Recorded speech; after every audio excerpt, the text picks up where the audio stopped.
histórico crítico de lo que es precisamente esta visión de los derechos humanos. A mí me gustaría comenzar haciendo una distinción relevante, eh, porque ciertamente los derechos humanos nos tienen que llevar a plantearnos una serie de situaciones, pero también hay que entender desde qué perspectiva se entienden los derechos humanos. Los derechos humanos son una serie de, eh, o en una numeración de derechos, como se conocen ahora, que fueron emitidos después de la Segunda Guerra Mundial en las Naciones Unidas, en la Organización de las Naciones Unidas, y organizados y planteados por una comisión que dirigió Eleanor Roosevelt. Y hay que entender que los derechos humanos, como los planteamos en este momento de la historia, no son, no son los llamados derechos naturales, no es el caso de la dignidad humana, de la que habla la Iglesia, no son los derechos del hombre y del ciudadano, ¿no? Sé que seguramente algunos teóricos del derecho constitucional me dirán que son antecedentes. Y puede ser que sí sean elementos antecedentes, pero no son lo mismo. Y voy a explicar esto desde un aspecto crítico y también voy a explicar qué perspectiva crítica aportan, ¿no? Los derechos humanos y estas formas de derecho al pensamiento crítico. Les diría que de hecho el pensamiento crítico y la visión de los derechos humanos o los derechos fundamentales de una persona que de hecho desarrollan prácticamente el pensamiento crítico y están en este campo el pensamiento crítico. ¿Por qué digo que no son lo mismo? Bueno, voy a empezar por una distinción etimológica, si ustedes quieren, y voy a ir haciendo una serie de distinciones que creo que sean pertinentes. Primero, propiamente hablar de derechos humanos y de dignidad humana no son términos que utilizaran propiamente los griegos y los romanos en el mundo clásico, salvo la palabra dique. La palabra dique significa, es una forma de manifestación de la justicia en Grecia. Dike y Temis son dos diosas de justicia, pero de hecho una es hija de la otra. De algún modo hay una relación entre una y otra, pero son dos personas distintas. Es como si en la Trinidad cristiana dijéramos que el Padre y el Hijo son la misma persona, pero en distinta manifestación. Un poco pasa así con Dike y Temis. Dike, la diosa Dike, de hecho, en su etimología, deriva en nuestro español en dignidad, o palabras como sindique o sindicato o síndico. Esto es una palabra que en griego hace referencia a la dignidad, que es distinta a la lex romana y al ius romano. Esto es importante para que vayamos haciendo distinciones, porque cuando hablamos del ius, naturalismo o de los derechos humanos, no es lex ni ius, ni tampoco es dique, sino es directum, son derechos. Como verán, es una etimología distinta y cada cosa tiene su lugar. Y es lo que voy a explicar ahora. Y si se dan cuenta, lo estoy haciendo de una manera crítica, no dogmática. De hecho, déjenme decirles que la palabra dique, de las primeras ocasiones que aparece en la literatura griega, es en la Odisea. La palabra dique ahí tiene una connotación muy interesante, muy bonita. Yo no sé si ustedes recuerdan la Odisea habla sobre Ulises, o Odiseo para los romanos, que era uno de estos combatientes griegos que había ido al rescate de Helena a la ciudad de Troya. Y después de 11 años de guerra y de sitio de la ciudad de Troya, y que acaba toda aquella historia con el caballo de Troya, y que de hecho Ulises es el ingenioso creador del caballo de Troya, principalmente de él es la idea, la propuesta de entrar a la ciudad de Troya con el caballo. Él tarda en regresar a su tierra, que es Ítaca, donde lo espera su esposa Penélope.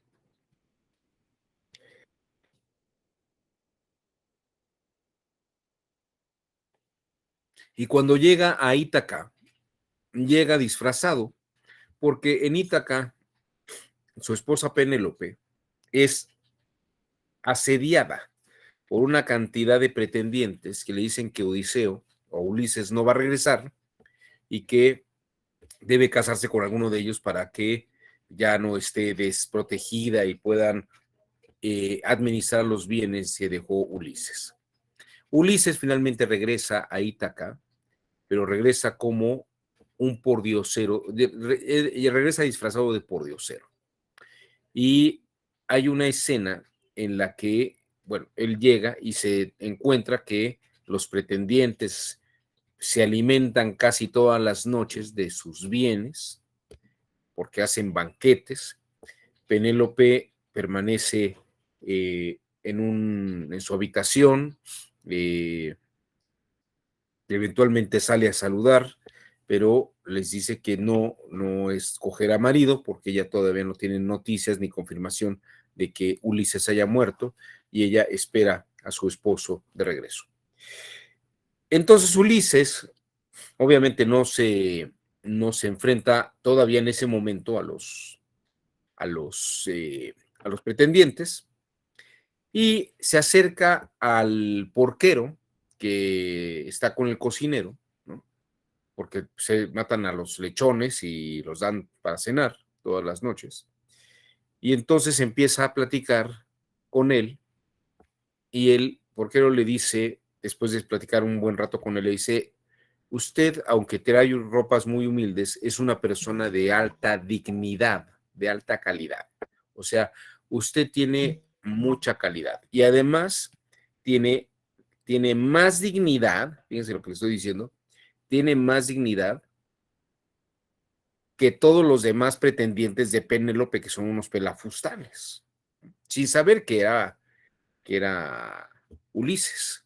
Y le dice, en razón de su dique, le voy a matar un lechón para que se lo coma usted solo. Y ya luego, mientras está comiendo, ya revela que él es Ulises, el que ha regresado.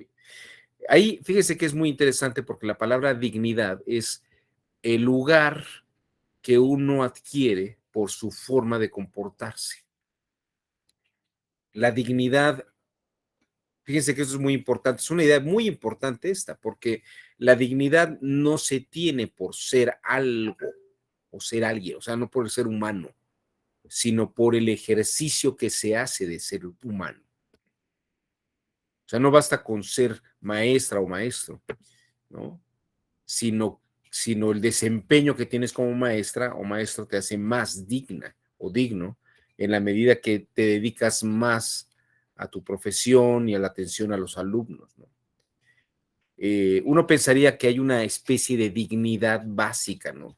Que por el hecho de ser un ser humano o una persona, pues ya alcanza un rango. No, fíjese que no. Y es que, por ejemplo, aquí me gustaría hacer una distinción. La Iglesia Católica, el Vaticano, la Ciudad del Vaticano, cuando fue la Declaración Universal de los Derechos Humanos, fue uno de los pocos países como Estado que no firmó la Declaración Universal de los Derechos Humanos. Y no la firmó porque la Iglesia, el Papa señala que la Iglesia no entra en ese tipo de temas, no entra en una condición de polémicas por una serie de encíclicas que ahorita voy a explicar. sino que a la iglesia lo que le importa no es el derecho, sino la dignidad de las personas. Y esto es muy importante. Aquí voy a hacer una aclaración también importante. En el siglo XIX, finales del siglo XIX, principios del siglo XX, y ya es una encíclica del siglo XX, el Papa León XIII, ese que hizo la Rerum Novarum, la encíclica sobre las cosas nuevas, hizo también una encíclica contra el socialismo, en la que explicaba que darle igualdad de condiciones jurídicas a todos los seres humanos, que era una cosa que pretendía el marxismo o los socialistas utópicos, no comulgaba con la idea de las dignidades en la Iglesia Católica y podía generar confusión, porque la Iglesia tiene una estructura jerárquica de tipo monárquico, donde Dios es un rey y lo que hay al lado de él no es de la misma forma. Los apóstoles, que ahora son santos, no tienen la misma dignidad de María, que es la madre de Cristo. Y María, aunque es la madre de Cristo, no es igual a Cristo. Y Cristo es el Dios hecho hombre, es el verbo encarnado, y Cristo no tiene el mismo estatus de los ángeles, ni de los santos, ni de la Virgen, ¿no? Hay una jerarquía y a cada uno se le da su lugar en esta cosmogonía crística o cristiana, y el lugar de María es uno, el lugar de los santos es otro. A ver, alguien por ahí levantó la mano, me parece, o alguien que quiere hacer un comentario, ¿no? A ver, aquí hay un comentario. Los cardenales son considerados príncipes de la iglesia. Sí, efectivamente. Denme un minuto porque estoy desconectado y se me está bajando la batería.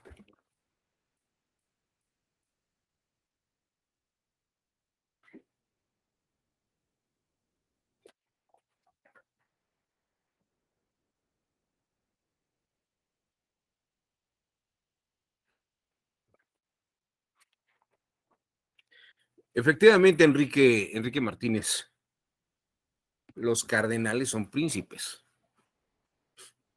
y los sacerdotes no tienen el estatus de cardenales. Incluso los cardenales, los obispos, todos tienen jerarquías distintas, tienen dignidad distinta, tienen una dignidad distinta por el tipo de cargo que toman. Entonces, fíjense que aquí empieza un análisis crítico de qué le toca a cada uno. Si todos efectivamente están en igualdad de circunstancias, o la dignidad es algo que se alcanza y que se tiene que ejercitar para tenerla, ¿no? Eh, Esto es muy importante, porque incluso esta forma de idea de dignidad es polémica dentro de la misma calidad de los derechos humanos. Y ahorita voy a explicar por qué. Los derechos humanos son derechos positivizados. No, la pregunta es, ¿tienen algún fundamento naturalista? O sea, hay algunos que se meten en ese tipo de temas. ¿Son derechos naturales? Fíjese que la Declaración Universal de los Derechos Humanos no entra en esa polémica.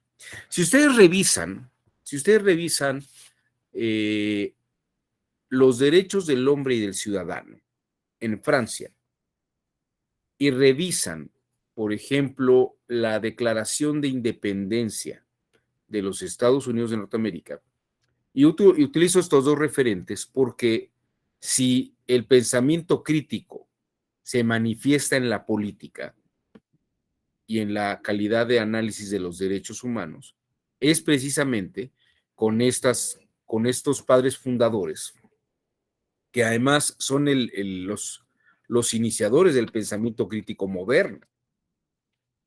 En el momento que Washington, Alexander Hamilton, Benjamin Franklin, Thomas Jefferson, establecen que los derechos de los ciudadanos son derechos otorgados por Dios y sin una fe confesional. Hoy en día sabemos que los padres fundadores, en la mayoría de los casos, todos eran masones, ¿no? Tenían esta calidad.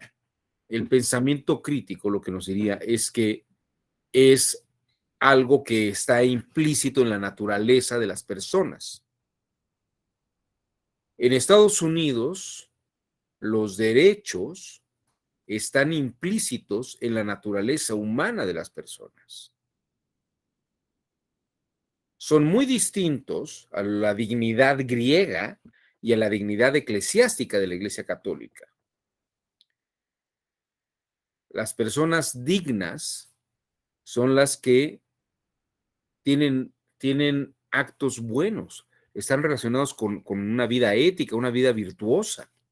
En la medida que alguien peca menos, en la medida que alguien tiene una vida más devota, diríamos, su estatus es más digno.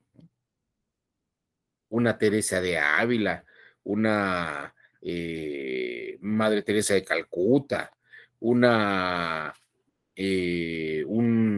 San Ignacio de Loyola, un San Agustín, son personas que a pesar de haber tenido una vida pecaminosa, ¿no? O en el caso de San Agustín, muy pecaminosa, ¿no? Alcanzaron una vida más digna y pura, en los parámetros de la iglesia. Pero el pensamiento crítico, liberal, de los padres fundadores en los Estados Unidos, no habla de dignidad, sino habla de derechos en la persona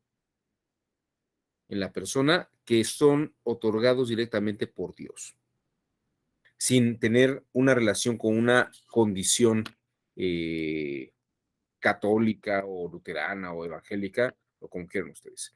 Piensen ustedes que el pensamiento crítico norteamericano nace dentro de los grupos evangélicos que hacen una libre interpretación de la Biblia. Aquí nace esta forma de pensamiento crítico. Que además, si revisan ustedes la primera parte de la Declaración del Hombre y del Ciudadano en Francia, ahí dicen que se protegen con la Declaración del Hombre y del Ciudadano algunos derechos naturales,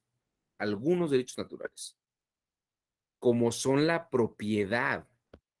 Fíjense, en la Declaración Universal de los Derechos, la Declaración del Hombre y del Ciudadano, precisamente establece esto.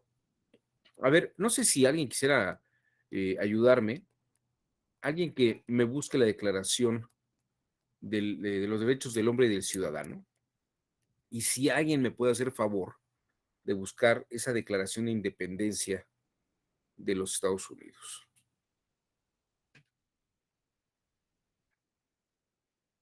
Y si alguien quiere ir revisando la Declaración Universal de los Derechos Humanos de la ONU, porque ahí vamos a poder hacer y ver esta distinción importante. Sobre la encíclica del Papa, pues no me voy a meter ahorita porque es una encíclica donde habla del socialismo y precisamente dice que pensar que todo el mundo tiene el mismo estatus sería equívoco y en contra de los parámetros de la iglesia, ¿no?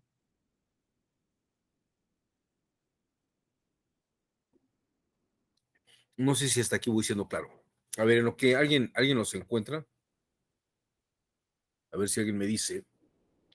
Eh, estos datos que a mí me parece que son un poco confusos en algunos de los casos. Es por eso que estoy haciendo esta distinción. Miren, entonces, la ley es lo que establece la autoridad, ¿no? ¿Qué es la dignidad que cada uno va ejerciendo? De hecho, piensen ustedes, por ejemplo, ¿qué hace un síndico? El síndico es el que ve las deudas de una persona moral que está en quiebra y hace un concurso de acreedores. Ve a quién se le debe más y la deuda es más vieja o más importante, y a quién se le debe menos y es menos importante la deuda por el tiempo. El síndico le da a cada uno en su proporción lo que le toca de lo que hay del patrimonio de la empresa que quebró. Ahora sí que le da a cada uno lo suyo. La palabra ius, cuando al latín se traduce la definición, la definición que establece Ulpiano, es una definición que viene de los estoicos antiguos y que también Platón menciona en las leyes, que es la constante y perpetua voluntad de darle a cada uno su ius, ¿no? Su ius es la posición y la relación de equilibrio precisamente en una circunstancia de ajuste. Por eso se dice Tomás de Aquino, ajuste, ¿no? Ajuste. Por de ahí viene la palabra justicia. Está haciendo, dependiendo de la dignidad que tiene la relación, se le da una posición y se le da lo que le toca, ¿no?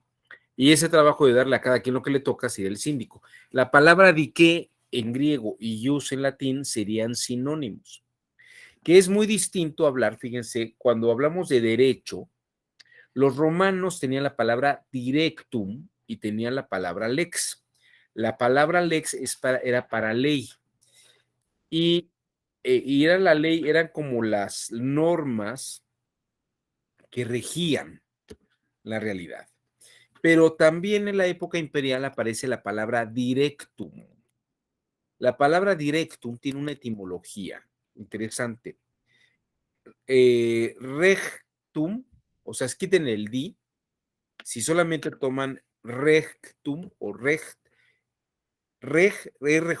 ese sonido RJ en indoeuropeo es como rey, de ahí viene la palabra raja o rex, recht.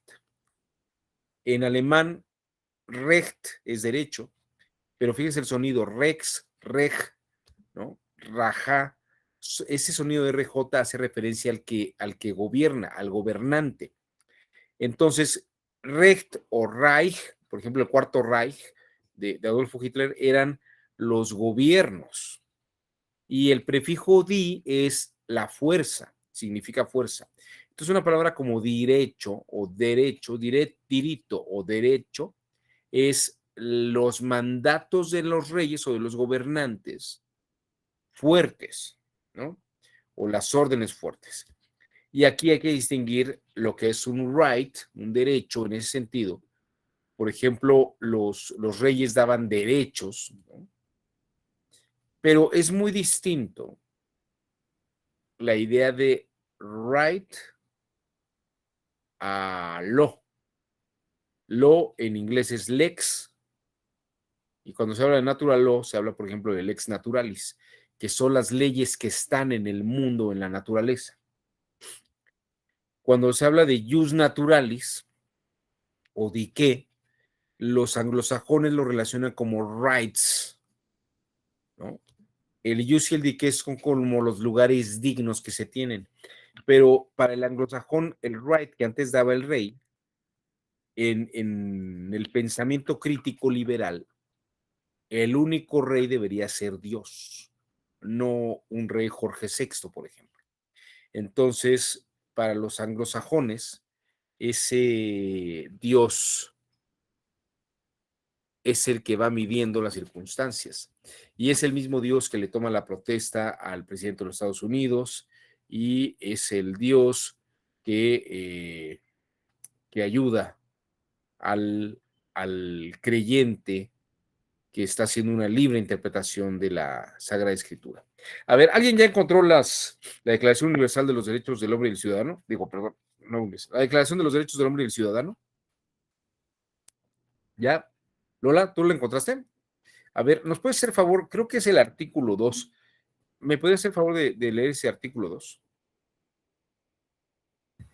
Sí, claro, doctor. Buen día. El artículo 2 dice, la finalidad de cualquier asociación política es la protección de los derechos naturales e imprescriptibles del hombre. Tales derechos son la libertad, la propiedad, la seguridad y la resistencia a la opresión. Fíjese, ahí esa declaración de los derechos del hombre y del ciudadano dice que el objetivo es proteger derechos naturales, que son 4, ¿no? Que son la libertad, la propiedad. ¿Cuáles son los otros 2? Seguridad y la Seguridad resistencia a la opresión. y la resistencia a la opresión. Fíjense que esa declaración habla de derechos y efectivamente son derechos de algún modo que establece la civilidad, pero hay derechos naturales allí. ¿Y de dónde vienen esos derechos naturales? ¿Nos dice eso, Lola? Lolja, ¿de dónde vienen esos derechos naturales? Tal vez más adelante. Bueno, en este artículo parece que no. Mm, Creo que por el 5 hay algo más. Me parece que sí. No, no está en el 5. El 4, el 5, algo y por ahí más. Ok, ahorita lo busco. Bueno, pero fíjense, lo que es interesante es esa lectura que se hace de los derechos del hombre y del ciudadano. Sí son los revolucionarios franceses que se manifiestan totalmente anticlericales, pero reconocen que hay unos derechos naturales, ¿no? Pero no lo está dando la iglesia, ni tienen que ver con la dignidad de las personas. Son como derechos que están implícitos en las personas porque Dios se los ha otorgado directamente. A ver, aquí Lola dice, la libertad consiste en poder hacer todo lo que no perjudique a los demás. Por ello, el ejercicio de los derechos naturales de cada hombre tan solo tiene como límites los que garantizan a los demás miembros de la sociedad del goce de estos mismos derechos. Tales límites tan solo pueden ser determinados por la ley. Fíjense, ahí está. Sí hay derechos naturales. A los que buscan el origen del garantismo, ahí tienen una lección interesante. Eh, porque todo el mundo tiene derecho en la medida que la ley lo permite, pero reconoce que existen esos derechos naturales. El derecho de la libertad es como esencial. No sé si alguien, muchas gracias, Lola. ¿Alguien ha encontrado la Declaración de Independencia de los Estados Unidos?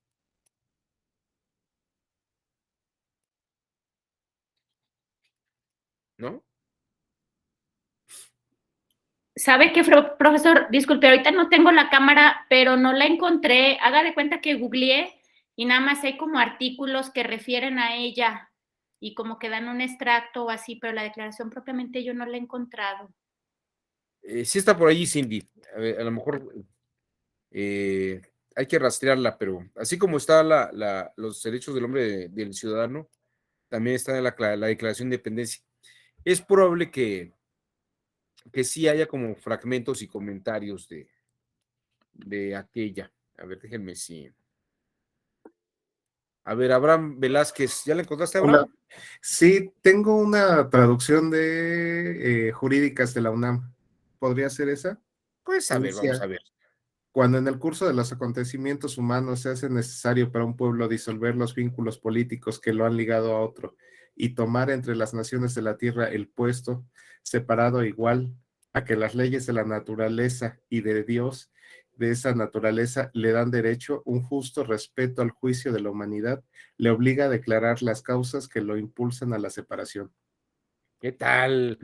¿Qué idea te da ese primer párrafo de la Declaración de Independencia, Abraham? Pues sí que está muy ligado a Dios su derecho. Es un derecho que Dios está dando, pero no es un Dios cristiano. Bueno, no es un Dios católico, diríamos. Es un Dios, es una entidad masónica. Fíjese, esta es una cosa muy interesante. A ver, les voy a pedir, a ver otra cosa, a ver si esta, si la encuentras, búscate los sentimientos de la nación, a ver si está por allí. Eh, los sentimientos de la nación les va a mostrar cómo Morelos, no sé si exactamente Hidalgo, pero en el caso de Morelos nos queda muy claro que los derechos naturales sí vienen de un Dios católico, cosa que no ocurre ni con Francia, ni ocurre tampoco con los Estados Unidos.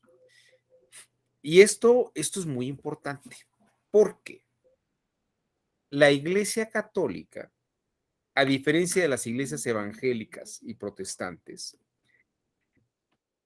establece la forma dogmática e interpretativa de la Sagrada Escritura. Es decir, las personas autorizadas a decir qué significa la Biblia en el mundo católico son precisamente los obispos y los cardenales.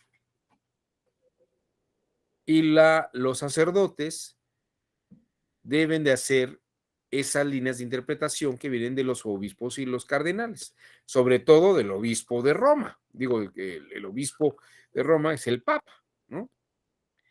Las catedrales reciben el nombre de catedrales porque es el lugar donde da cátedra el obispo, o donde dan cátedra los sacerdotes y los cardenales. La cátedra es precisamente la forma de interpretación. Recuerden ustedes que la Sagrada Escritura, en el mundo católico, la Biblia no estaba traducida al español. La Biblia se leía en latín, la misa se daba en latín, de espalda a los asistentes a la misa, y no se leía en el idioma vernáculo. Rodríguez Bernardo, levantó usted la mano, le escuchamos. Sí, profe. Inclusive nuestra Biblia, la que nos toca, la latinoamericana, no contiene el mismo número de libros. Le falta uno que habla sobre la guerra. Todas las Biblias son, bueno, en cierta parte tienen más o menos capítulos. Y es que efectivamente, porque el Vaticano estableció un cuerpo canónico de lecturas y los grupos evangélicos anglosajones siguen la Biblia del rey Jaime. Es una versión que se le hizo al rey y hay una traducción que se le hizo, que también dista de la Biblia de Gutenberg, que hace la traducción al alemán. Esto es importante porque las iglesias evangélicas y la iglesia luterana, la iglesia calvinista, la iglesia anglicana, no tienen una dogmática que dicte el Papa o el cardenal mayor, sino que la Biblia está a libre interpretación del lector. La Biblia es lo que Dios te está diciendo a ti que la estás leyendo. Cosa que el católico no debería o no acepta en la línea de que la forma de interpretar la Biblia la da los sacerdotes. De hecho, eso es lo que pasa en los sermones.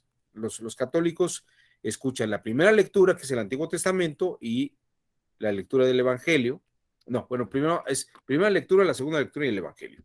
Es la lectura del Antiguo Testamento, la lectura del Nuevo Testamento, posteriores a los Evangelios, y luego se lee el Evangelio. Y en síntesis, la idea es que vean cómo lo que los profetas decían que iba a pasar y lo que los apóstoles dicen que pasó, ya luego lo integran al Evangelio.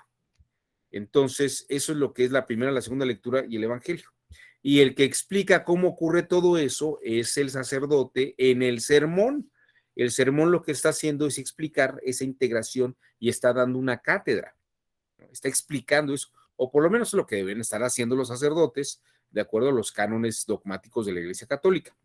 En la libre interpretación bíblica, dicen que radica el nacimiento del pensamiento crítico, porque es leer la Biblia directamente y opinar lo que uno cree que dice por las palabras y los estudios bíblicos que pueda uno tener. De ahí que los grupos de calvinistas franceses, ¿no? O los grupos de anglicanos y los evangélicos que llegaron a este mundo, a esta tierra de América, ¿no? Tienen una interpretación mucho más libre de la Biblia. Y esto es muy importante, porque eso es precisamente lo que genera el pensamiento crítico. ¿Quién tiene los derechos? ¿A partir de dónde tiene los derechos? En el caso, no sé si alguien ya encontró a Morelos, Los sentimientos de la nación. ¿Alguien ya los encontró?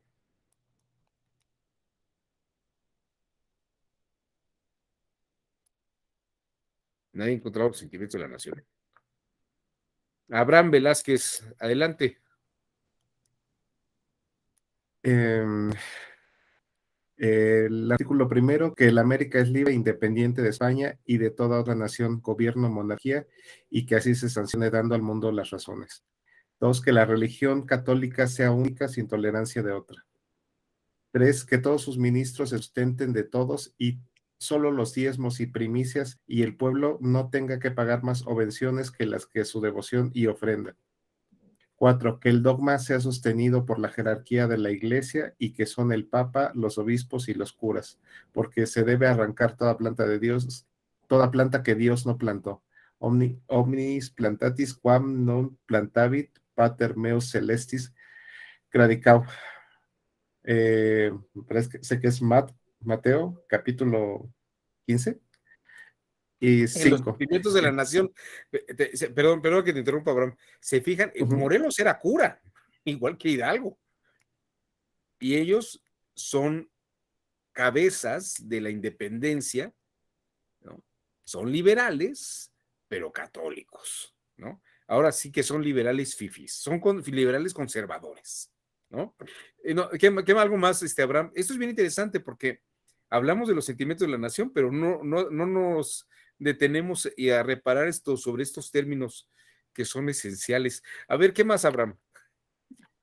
5, que la soberanía dimana inmediatamente del pueblo, que él solo quiere depositarla en sus representantes, dividiendo los poderes de ella en legislativo, ejecutivo y judiciario, eligiendo las provincias sus vocales, y que estos a los demás, que deben ser sujetos sabios y de probidad. Que la soberanía dimana inmediatamente del pueblo, que él solo quiere depositarla en el Supremo Congreso Nacional Americano, compuesto de representantes de las provincias en igualdad de números. Muchas gracias. Ajá. ¿O algo más que quieras encontrar que ha sido curioso, que te dé mucha curiosidad? Pues sí, se me hace como un poco ambiguo eso de la soberanía en el pueblo, pero con una religión católica única. Bueno, es que eso, estimado Abraham, si me permites, te voy a dar una explicación dentro del marco de las visiones de los justnaturalistas. Aquí les estoy presentando un cuadro genealógico, un poco de las visiones del derecho natural. Déjenme hacerles una distinción previa, y a qué va un poco la visión de Morelos. Déjenme platicarles, estas personas que están aquí, que ustedes ven aquí, son dos árabes, dos personas que hablaban el árabe, que interpretaban a Aristóteles. Las obras de Aristóteles estuvieron desde el siglo VI de nuestra era hasta más o menos el siglo XI, siglo XII, dispersas por el mundo. Europa tenía algunas obras de Aristóteles, pero no tenía todas las obras de Aristóteles. Y muchas de las obras de Aristóteles, esto se los platico por esta razón, porque la razón de esta explicación del justnaturalismo y del aristotelismo tiene que ver con esta razón histórica. En el siglo VI, Justiniano, el que hizo el Digesto y el Códex y las Institutas, manda cerrar todas las escuelas de filosofía en el imperio. Del Imperio Romano de Oriente. El de Occidente había caído en el 476. ¿No? Entonces, Justiniano, que todavía era el emperador de Oriente, si ya los bárbaros habían cerrado en el siglo V, o sea, un siglo antes, en el siglo VI, las manda cerrar Justiniano. Y todos los filósofos, o la mayoría de ellos, toman sus chivas, sus libros, y se los llevan a Medio Oriente. Algunos llegan incluso a la península de Kamchatka, que es el extremo este de lo que es ahora la República Rusa, ¿no? Y donde está el estrecho de Bering. Hasta allá llegan algunos filósofos grecorromanos. Bueno, los árabes que conocen las obras de Aristóteles, entre muchas otras, hacen comentarios y análisis. Avicena, por ejemplo, era un médico muy importante, pero estudioso de Aristóteles, y hace una serie de interpretaciones sobre el texto de Aristóteles, explicando qué entiende él de lo que dice Aristóteles. Averroes era un hijo de juristas y de jueces, cordobés. Avicena vivía en lo que actualmente es Irak, en lo que actualmente es el territorio de Irak, y Averroes se desarrolla en Córdoba. Recuerden ustedes que los árabes estuvieron gobernando la península ibérica durante 8 siglos. Bueno, Averroes pertenecía a ese grupo islámico que interpretó Aristóteles en España. Ustedes pueden decir, bueno, pero España es Europa. Pues sí, pero la España árabe que leía a Aristóteles no es la España católica ni es la España judía, ¿no? Los que leían a Aristóteles eran los árabes, no los cristianos, o leían algunas cosas. Les voy a explicar esto de una manera muy rápida. Avicena interpretaba que Aristóteles decía que uno tenía facultades implícitas independientemente de sus circunstancias. Es decir, tenía derechos, fíjense, tenía la dignidad y la facultad implícita en su persona. Esta idea, fíjense, esta idea de que todos tenemos la misma dignidad y todos tenemos los mismos derechos, va en la línea de Duns Scoto y de Avicena. Y Averroes y Tomás de Aquino creen que depende de la circunstancia en la que uno se encuentre. Y voy a poner esto con un ejemplo muy burdo, pero creo que es muy didáctico. Para Averroes y para Tomás de Aquino, uno tendría, por ejemplo, derecho a educar a sus hijos si tuviera hijos. Si no tiene hijos, pues no, o sea, el derecho pues no se aplica, ¿no? Pero para Avicena y para Duns Scoto, que era un lector de Avicena, pues uno tiene derecho a educar a sus hijos aunque no tenga hijos, ¿no? Las personas tendrían derecho a divorciarse aunque no estuvieran casadas, para Avicena y para Duns Scoto. En cambio, para Tomás de Aquino y para Averroes, pues haría falta estar casados.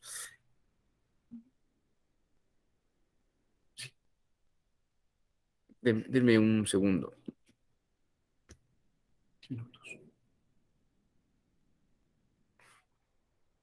Denme un minuto.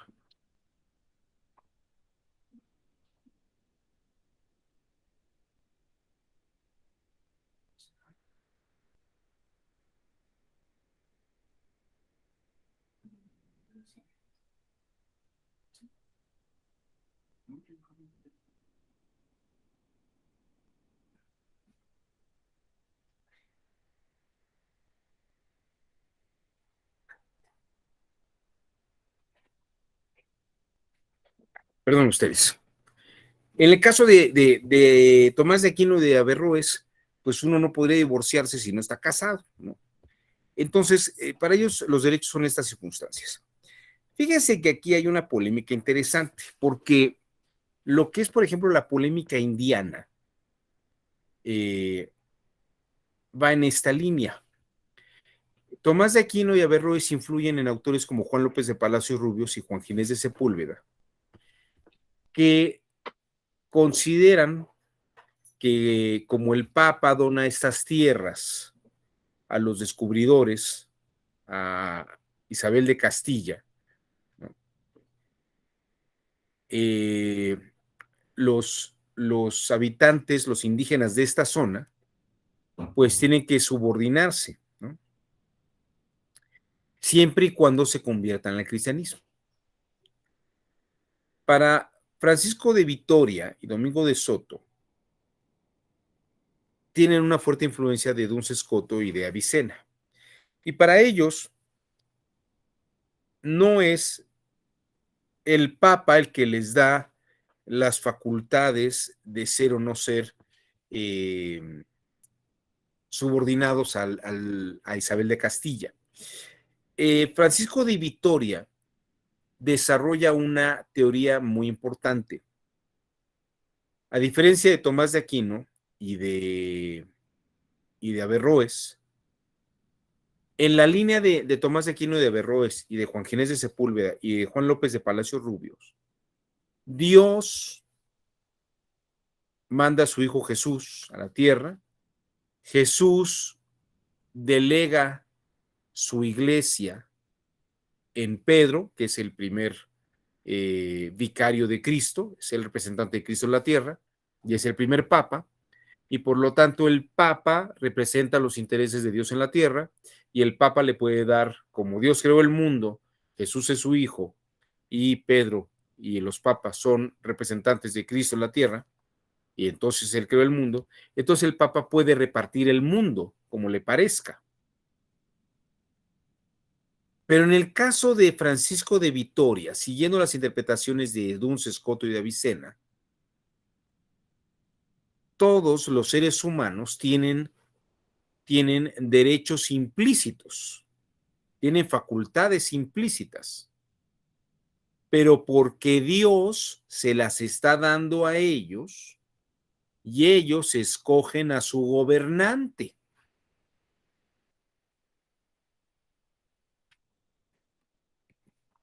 No sé si se ve esta diferencia, Abraham.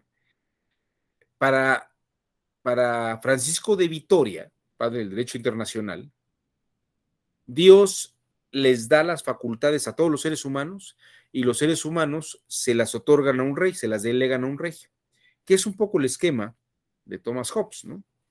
Que luego será el esquema de Thomas Hobbes. Por eso, Francisco de Vitoria dice, puede haber una guerra de conquista siempre y cuando los habitantes de esta tierra, de este territorio mexicano, se conviertan al catolicismo y le pidan al rey, a la reina, en este caso ya era Carlos V, el rey, el emperador de España y de las tierras alemanas, los que se convierten al catolicismo le pueden pedir a su rey católico que los proteja del rey pagano, que sería Moctezuma, del emperador pagano, que hasta les pide sacrificios humanos y los hace llevar una vida no católica y no cristiana. La guerra justa es la guerra, dice Francisco de Vitoria, que se hace para proteger a los católicos de los infieles, de los que no son creyentes.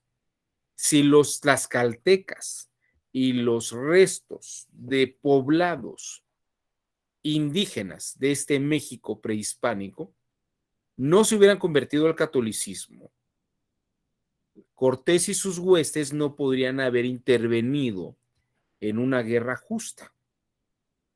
Por eso era importante la conversión inmediata de los tlaxcaltecas, de los 100,000 tlaxcaltecas y de los 100, bueno, entonces Cortés llega con 100 soldados, 100 huestes, 100 soldados, y los tlaxcaltecas eran como 100,000, ¿no? Entonces, claro que no es lo mismo entrar solos que entrar con una fuerza de caballos y cañones que estratégicamente están organizados para derrocar al emperador Moctezuma. Era necesario que los conversos pidieran al rey que no conocían, a través de su representante en ese momento que era Cortés, que les auxiliara para vencerlos. Bueno, pero es precisamente la lógica esa. Dios te da a ti la facultad y tú escoges a qué gobernante quieres. Si no querías al Moctezuma, conviértete y ya es que estás con el gobernante católico, yo te protejo y conquisto. Fíjense que ahí parecería que los derechos humanos o los derechos naturales, ¿no?, nos facultan para operar de una manera política. Pero la idea del derecho natural, para algunos sería por circunstancias y para otros algo que está implícito.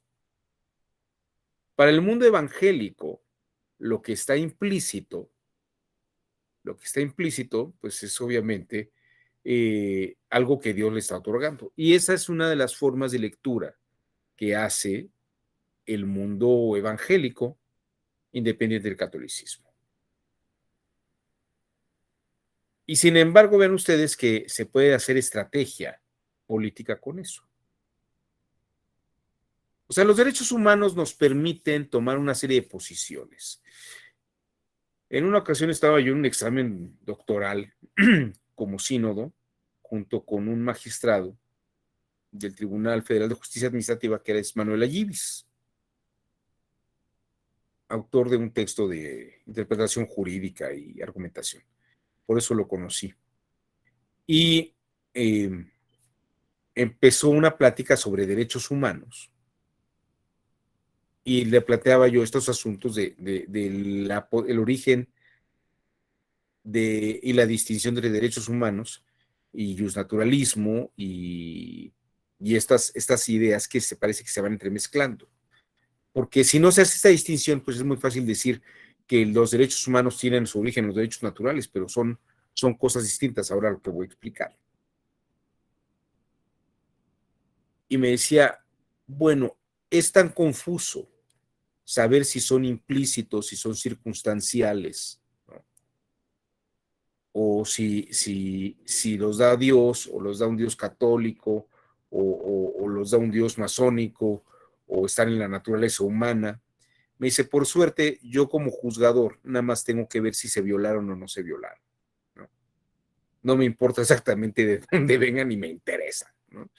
Y creo que es interesante eso, porque aquí está este otro aspecto y este otro punto.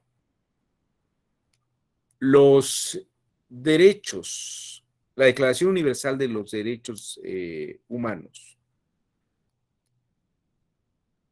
no habla de una condición de derecho natural. A diferencia de la Declaración de Independencia de los Estados Unidos o a diferencia de la Declaración del Hombre y del Ciudadano en Francia o la visión de Morelos. No sé si alguien tenga a la mano la Declaración Universal de los Derechos Humanos de 1946. ¿Alguien la tiene ahí a la mano? Tú, Abraham, ¿no la tienes ahí?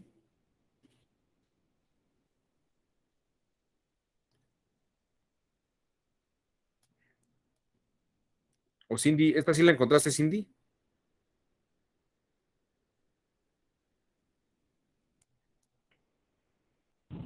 Esa no la busqué. Déjeme, le doy una buscadita. Ah, bueno.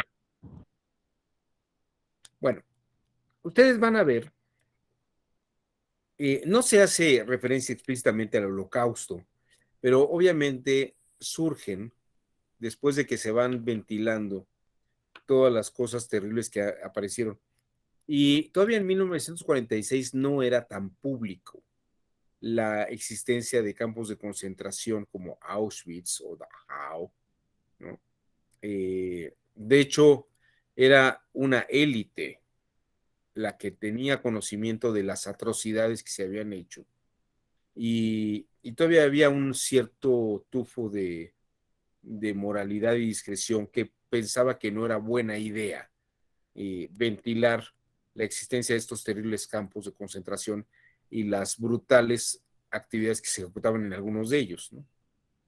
Sin embargo, van a ir saliendo poco a poco, sobre todo con el proceso de Eichmann en Jerusalén y en la medida que van cazándose a los nazis. Y los juicios de Nuremberg también son importantes. Algunos de los sentenciados en Nuremberg, por ejemplo, Alfred Rosenberg, ¿no? Fue el gran ideólogo nazi, lo que fue colgado en Dachau, ¿no? Y además fue cremado en los hornos del campo de concentración. Eso sí, siguió prácticamente el proceso de las víctimas. Pero la gente no sabía exactamente qué había pasado. Sabía de los juicios de Nuremberg, pero no entendía tal esta hazaña de que tuviera este mismo proceso, que era una especie de prácticamente acto de represalia y de venganza brutal. pero les digo, había una cierta moralidad en la que se consideraba que el mundo no estaba preparado para ver estas atrocidades. ¿Alguien ya encontró esa Declaración Universal de los Derechos Humanos? A ver, Axel la encontró. Adelante, Axel. Gracias. Buenos días a todos y a todas. Leo el preámbulo, doctor. Por favor. Considerando que la libertad, la justicia y la paz en el mundo tienen por base el reconocimiento de la dignidad intrínseca y de los derechos iguales e inalienables de todos los miembros de la familia humana, considerando que el desconocimiento y menosprecio de los derechos humanos han originado actos de barbarie ultrajantes para la conciencia de la humanidad y que se ha proclamado como la aspiración más elevada del hombre el advenimiento de un mundo en que los seres humanos, liberados del temor y de la miseria, disfruten de la libertad de palabra y de la libertad de creencias, considerando esencial que los derechos humanos sean protegidos por un régimen de derecho a fin de que el hombre no se vea compelido al supremo recurso de la rebelión contra la tiranía y la opresión, considerando también esencial promover el desarrollo de las relaciones amistosas entre las naciones. Muy bien. Axel, a ver, hazme un favor, si puedes volver a repetir solamente la primera parte, donde habla de esta parte de la dignidad y de estos derechos. Sí, claro. Considerando que la libertad, la justicia y la paz en el mundo tienen por base el reconocimiento de la dignidad intrínseca y de los derechos iguales e inalienables de todos los miembros de la familia humana. Ok, aquí, fíjate. Hablamos de la familia humana y hablamos de una dignidad intrínseca, ¿no? ¿O cómo dice? De la dignidad intrínseca, reconocimiento. No es la dignidad de la Iglesia Católica. Por esta razón, y este estatus de derechos, el Vaticano no firmó esta Declaración Universal de los Derechos Humanos. Sin embargo, algunos papas, ¿no? Por ejemplo, Juan Pablo II o este Bergoglio que tenemos actualmente, que es el Papa Francisco, hablan sobre el valor de los derechos humanos y que qué bueno que se protejan los derechos humanos. Pero la Iglesia no hace doctrina en torno a los derechos humanos ni a la dignidad intrínseca, porque entraría en un conflicto doctrinal dogmático, ¿no? En el que entonces, fíjense ustedes, si hay una dignidad intrínseca, entonces, pues ya no importa si uno hace penitencias o no, si uno peca o no, si uno lleva una vida más santificable que otra, porque hay una dignidad intrínseca. Entonces, ¿dónde está este proceso de la beatitud y la santidad? Esto es un conflicto muy importante. Pero la Iglesia reconoce que es bueno que haya derechos que consideren esta parte de igualdad de todos los seres humanos, porque evita conflictos de alguna manera entre las naciones, ¿no? ¿Me puedes hacer el favor de volver a leer esa parte y lo que sigue, Axel? Claro que sí, doctor. Considerando que es después de la primera parte, ¿verdad? Sí, así es. Considerando que el desconocimiento y el menosprecio de los derechos humanos han originado actos de barbarie ultrajantes para la conciencia de la humanidad y que se ha proclamado como la aspiración más elevada del hombre el advenimiento de un mundo en que los seres humanos, liberados del temor y de la miseria, disfruten de la libertad de palabra y de la libertad de creencias. Ahí está. Muy bien. A ver, aquí Ricardo Sánchez escribe: el Imperio Romano de Oriente, también conocido como el bizantino, y sobrevivió 1000 años al de Occidente. Sí, cayó en el 1450 y algo, si yo no me equivoco, Ricardo, pero Justiniano, sin que cayera ese imperio, lo que hizo fue hacer pedazos sus escuelas de filosofía y de derecho, porque después de que mandó hacer el digesto, el códex y las institutas, mandó quemar todo el resto de los libros de derecho que existieran, y obras jurídicas. Por eso del derecho del mundo jurídico romano solamente tenemos esas obras. Hubo una que se encontró perdida, que sobrevivió a esa quema, que son las instituciones de Gallo. Pero es el único libro que se ha salvado o que se ha encontrado de esa gran quema. Y en cuanto a los textos de filosofía, Justiniano dijo, si ya tenemos el digesto, ¿para qué queremos filósofos que nos den algunas ideas que pueden ir en contra del digesto? Entonces manda a cerrar todas las escuelas de filosofía y la expulsión. Entonces, claro, sí es cierto, el Imperio Romano sobrevive 1000 años, el de Oriente, pero sin una civilización más que sustentada en lo que Justiniano dejó.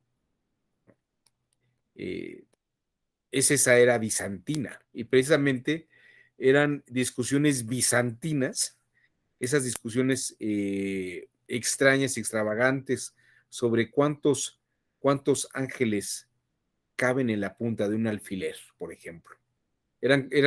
Por eso a las discusiones de ese tipo se les llama discusiones bizantinas, porque eran el tipo de discusiones que tenían los sabios en el Imperio Romano de Oriente.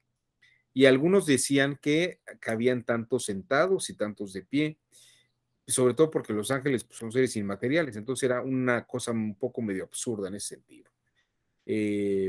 O sea, el Imperio Bizantino tiene obras de arte magníficas, pero bueno, la verdad es que su filosofía y su doctrina pues es decadente totalmente.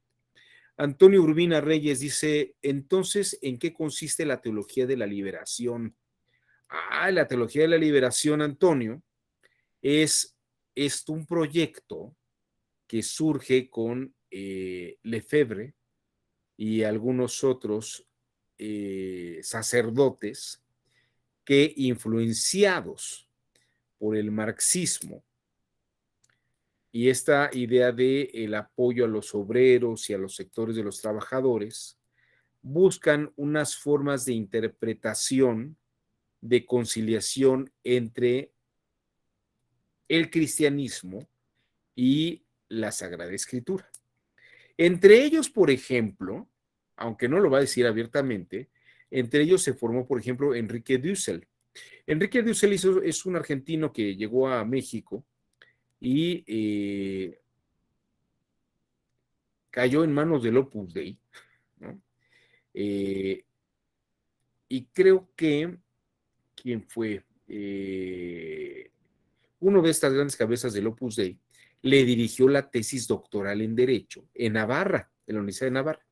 Y luego Enrique Dussel, muy influenciado por esta visión católica y cristiana, se fue a Israel y aprendió hebreo y se volvió un lector de Marx porque pues, lo ponían a leer a este autor de origen judío, curiosamente, y su visión sobre el apoyo a las clases obreras, a las clases marginadas, a las clases trabajadoras. Y él encuentra metáforas evangélicas y metáforas más evangélicas, metáforas del Antiguo Testamento en la obra de Carlos Marx, sobre todo en El Capital. Si le interesa a usted ese tema, por ejemplo, hay un texto que se llama Metáforas Teológicas de Marx, donde Enrique Dussel habla de todas esas influencias. Pero bueno, ¿a qué voy con todo esto? Enrique Dussel es alguno de estos teóricos que luego da pie a la visión de Lefebvre de que el catolicismo tendría que tener una interpretación ajustada a los tiempos y sobre todo atendiendo a las clases obreras y a las clases trabajadoras. El Papa León XIII había escrito ya una encíclica que se llamaba Rerum Novarum, donde hablaba sobre la aparición de los sindicatos, de esta condición de masificación de los trabajadores que estaban apareciendo al inicio del siglo XX. Pero les parecía que León XIII era muy modesto y no atendía los problemas de fondo. Por ejemplo, el programa marxista, el programa de la Internacional Marxista, lamentablemente no lo tengo aquí, porque lo tengo en otro lugar. Hay un librito que tiene unas entrevistas a Carlos Marx muy interesantes, que le hacían algunos periodistas, y establece, fíjense, el programa de la Internacional de Marx era el siguiente. Cosas como libertad de asociación de los trabajadores, jornadas de 8 horas diarias, derecho a descansar los fines de semana, tener seguridad social. ¿Qué otra cosa? Que los días que descansan, que son el sábado y domingo, si trabajan, se les paguen con otra cuota un poco más alta. Si trabajan horas extras, que se les paguen más allá de las 8 horas. A mí cuando me dicen que todavía no se ha logrado un Estado marxista, pues yo creo que es alguien que no entiende o que tiene una supina ignorancia sobre el programa marxista de la Internacional, porque todo lo que acabo de decir está en la Ley Federal del Trabajo, ¿no? Entonces, yo creo que sí son cosas que en la Rerum Novarum del Papa no se habían logrado, pero ya luego incluso Vicente Lombardo Toledano incluye y se aceptan perfectamente en la normativa y en la legislación. Pero aquí el punto, y volviendo a su idea de la teología de la liberación, es que algunos sacerdotes, algunos teólogos, entre ellos principalmente Lefebvre, y algunos, sobre todo en Brasil, y esto se da en los años 1960, muy influenciados por la escuela de Frankfurt, esta idea de hacer una lectura marxista del Evangelio. Incluso en México había un sacerdote en Morelos que se llamaba Méndez Arceo, que proponía esta visión de izquierda de una iglesia que estuviera muy vinculada a lo que es la visión de los trabajadores liberales. Digo, de los trabajadores y con una visión un poco más liberal y de izquierda, ¿no? Decía que la iglesia tenía que tomar una postura política de izquierda para precisamente no atender a los intereses del gran capital, sino a los intereses de los más pobres. Que además yo creo que esto le va a dar una idea de por qué los grupos evangélicos y los grupos de izquierda, después del fracaso de la Unión Soviética y del totalitarismo soviético y socialista que se vivió en el siglo XX, optaron en el siglo XXI por el populismo. El populismo está muy vinculado a ideas cristianas, pero vinculadas con una idea de socialismo en el apoyo de primero los pobres, en una visión de primero los pobres, en la que se sigue tal vez una cantaleta marxista, pero ya no sustentada ni en Marx, ni en Lenin, ni en Stalin, ni en Fidel Castro, sino sustentada en el cristianismo, ¿no? Y ese es el escenario. Una investigadora de la UAM, Rabosnikov, me parece que se apellida, tiene un nombre así como medio estrambótico, tiene unos estudios muy interesantes de cómo pasa el marxismo de los años 60 y 70 al populismo. Y es esa línea precisamente, que ya no se lee a un Marx, a un Mao Zedong ni a un Lenin en directo, porque hablar de esos programas ideológicos que se volvieron sistemas totalitarios fracasa. Y lo que pasa con la teología de la liberación es que la Iglesia Católica condena la interpretación marxista de los sacerdotes que se vinculan a estas líneas de izquierda, porque condena que la Iglesia no debería estar ideologizada ni combinar su doctrina y su dogmática de fe con ideologías políticas o económicas. Por eso se condena. Y pues le puedo decir que muchos, a eso iba ahorita, Enrique, el tema de Samuel Ruiz, pero sobre todo los jesuitas. Piense usted que los jesuitas han sido expulsados muchas veces de muchas partes del mundo. Y en el caso de los jesuitas, en el caso de América Latina, la Compañía de Jesús tuvo integrantes que se asociaron a las líneas marxistas, y es una línea de izquierda de la Iglesia que la Iglesia ha reprobado y ha suspendido a muchos sacerdotes que se vinculan a la teología de la liberación, considerándola que no es una doctrina que sea compatible con la dogmática y la dogmática que parte del Vaticano, la dogmática del Papa.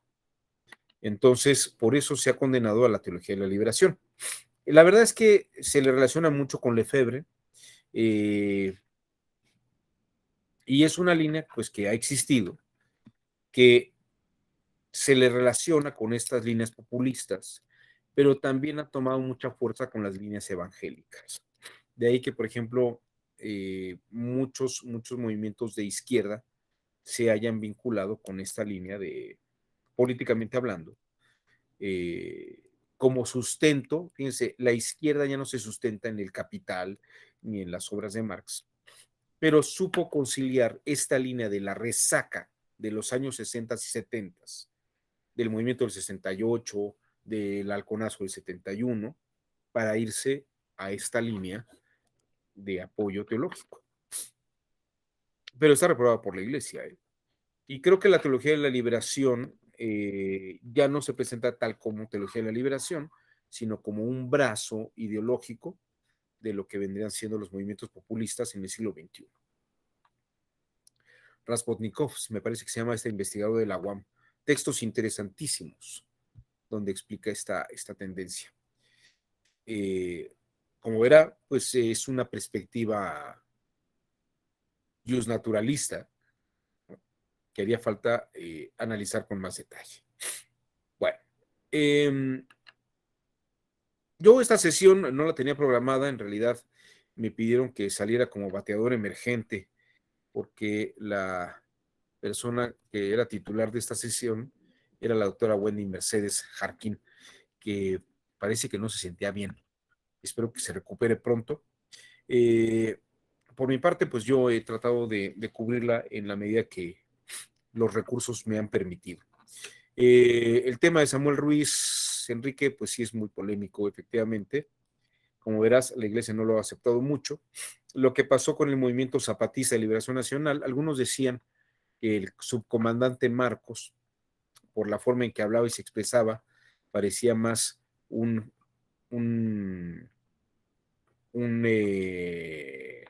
seminarista jesuita, más que un profesor de filosofía. Se le relaciona con Rafael Sebastián Guillén, al subcomandante Marcos. Nunca abiertamente se declaró como tal. Rafael Sebastián Guillén era un profesor egresado de la Universidad Nacional Autónoma de México y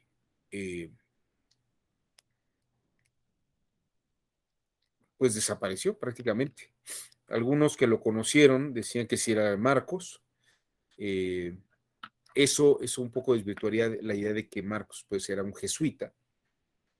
Sin embargo, no dudaría que hubiera habido también jesuitas muy vinculados, y Samuel Ruiz pues no era jesuita, pero sí era el obispo que estaba muy en la línea.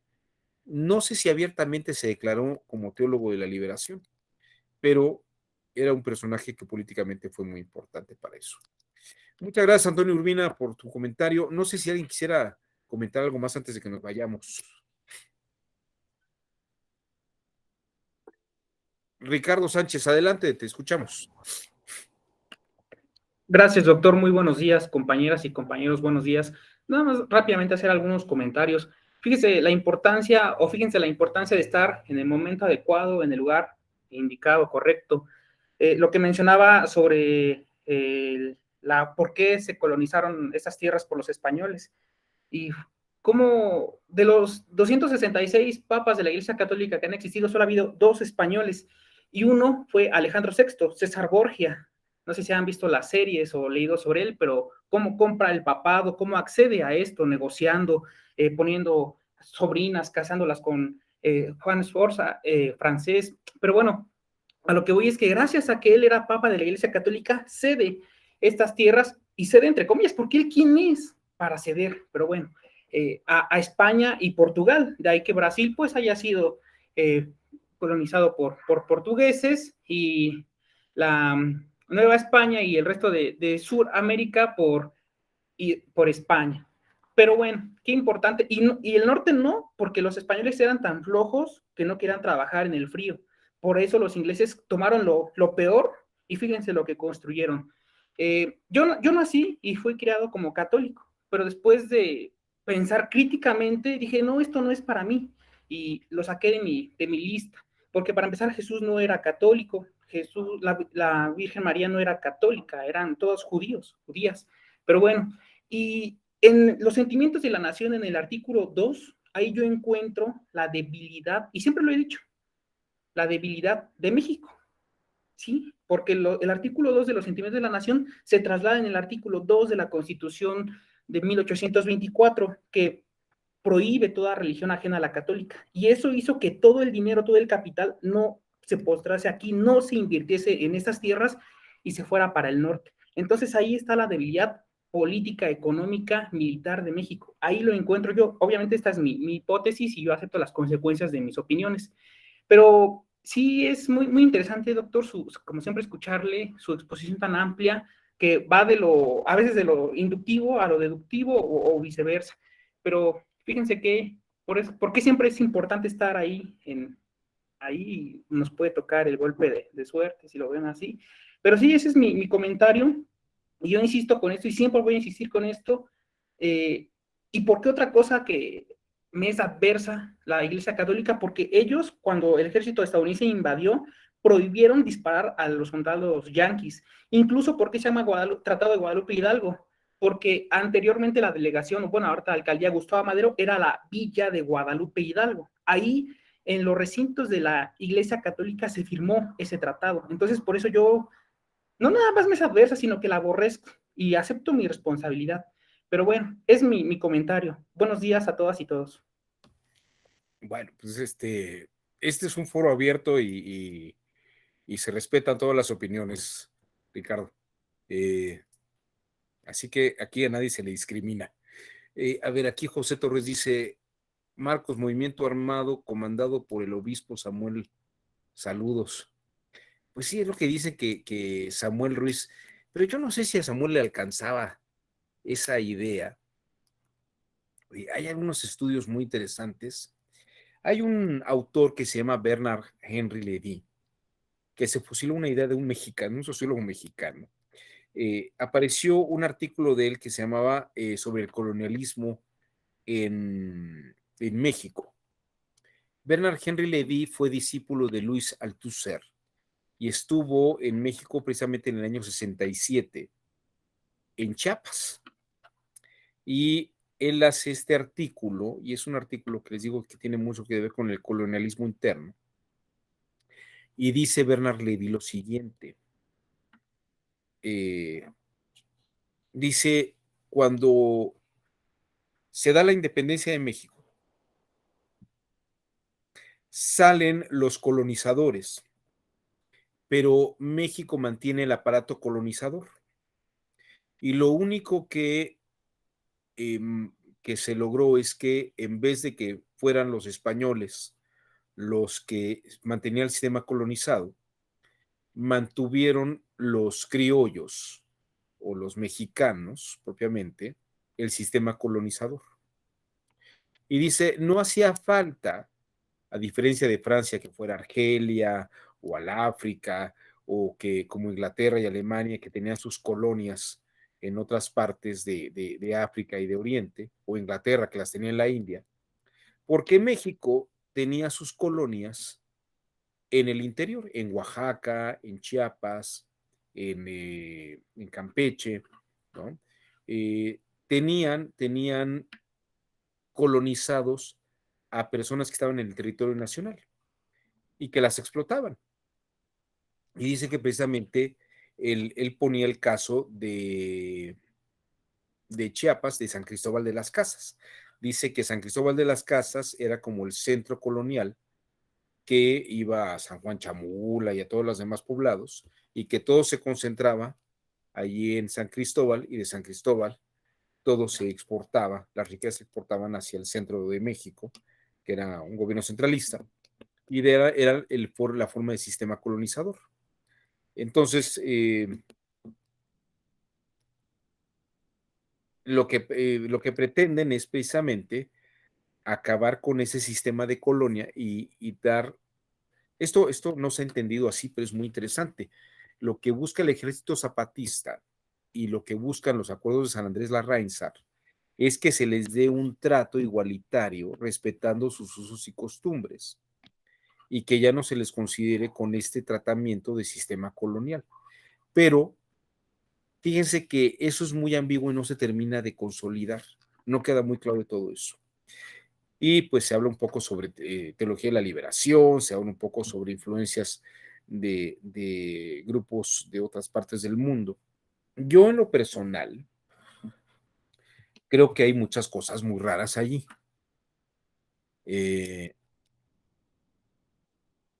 Aquí Enrique Martínez dice, recientemente leí La rebelión de los colgados de Bruno Traven, que habla sobre la explotación de la caoba y de los pueblos de allí.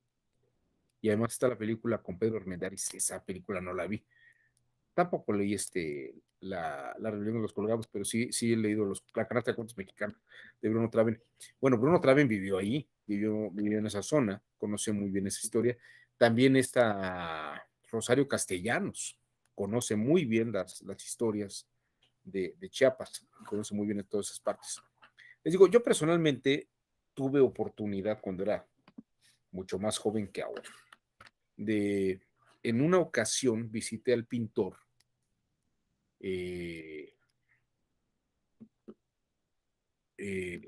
Alberto Gironella en una casa que tenía. Alberto Gironella, este pintor surrealista español nacionalizado mexicano, Alberto Gironella, que tenía mucha relación en ese entonces con el subcomandante Marcos. Y en una visita que yo le hice para hacer una entrevista sobre su obra pictórica, me tocó ver un correo que le enviaba Marcos. Era una mujer que pertenecía a los poblados de Chiapas. Les platico la anécdota porque ahora sí que esta no me la platicaron, me tocó a mí vivirla. Y yo en la curiosidad le pregunté, bueno, ¿y usted cómo se involucra en el movimiento zapatista? Y me dice, yo junto con otro grupo de mujeres teníamos unos esposos y nuestros esposos fueron encarcelados. Entonces hubo una cosa que pasó, que dicen que a los que estaban prisioneros, a los que estaban encerrados en una cárcel, los sacaron y se los llevaron y los enrolaron en el movimiento zapatista. Entonces nosotras fuimos a buscar a nuestros esposos y en el transcurso del viaje nos enrolaron en el movimiento zapatista. Y le digo, ¿y en qué consistió? Y fíjese lo que me dijo esta señora. Me dice, nos mandaron a unos entrenamientos a Israel durante un par de meses y regresamos con habilitación para manejo de armas. A mí me parece que es muy extraña la historia. Yo nada más les platico lo que me dice. A mí no me consta nada, pero me dice, y regresamos. Y dije, ¿y quién pagaba todo eso? Me dice, no lo sé, no me pregunte. Yo nada más sé que fui capacitada y me enrolaron en el movimiento. Y dije, ¿y volvió a ver usted a su esposo? Y me dice, no, nunca lo volvimos a ver. Ni a mi esposo ni a los esposos de mis compañeras. ¿Quién sabe cuál habrá sido su suerte? Tal vez en algún momento sabrán dónde quedaron, ¿no? O en qué movimiento se quedaron, o en qué batallón, o cómo estaba funcionando eso. Pero eso es hay historias dentro del zapatismo que son misteriosas. O sea, dentro del movimiento zapatista de liberación nacional hay historias muy extrañas que habría que revisar, y no creo que solamente tengan que ver con Samuel Ruiz, solamente que Samuel Ruiz hubiera tenido el dinero para enviar a la gente a capacitarse a Israel en grupos de comandos. Eso es una historia extraña. Pero ahora sí que se las platico, porque a mí me tocó vivirla. Era un correo que había enviado el subcomandante Marcos Alberto Gironella, con el que tenía buena amistad al final de su vida. Y son cosas de esas extrañas que pues se las platico aquí, pero pues quedan como leyendas extrañas y sin mayor fundamento. Son historias que habría que investigar. Bueno, Pues si alguien más no quiere comentar nada, pues ahora sí ya nos vamos. Son las 9:29, estamos a la mitad de la semana. Ya mucha gente está empezando a preparar las maletas para la Semana Santa. Yo en esas épocas me quedo en casa porque es imposible viajar en carretera y obviamente los hoteles y los aviones todos están llenos. Solamente que vayan a Santa Lucía, a lo mejor encuentran algo más barato y encuentran vuelos posibles. A ver si esa es una buena alternativa para la Semana Santa, ya veremos qué pasa. Que tengan muy buena semana y nos vemos en otro momento. Muchas gracias.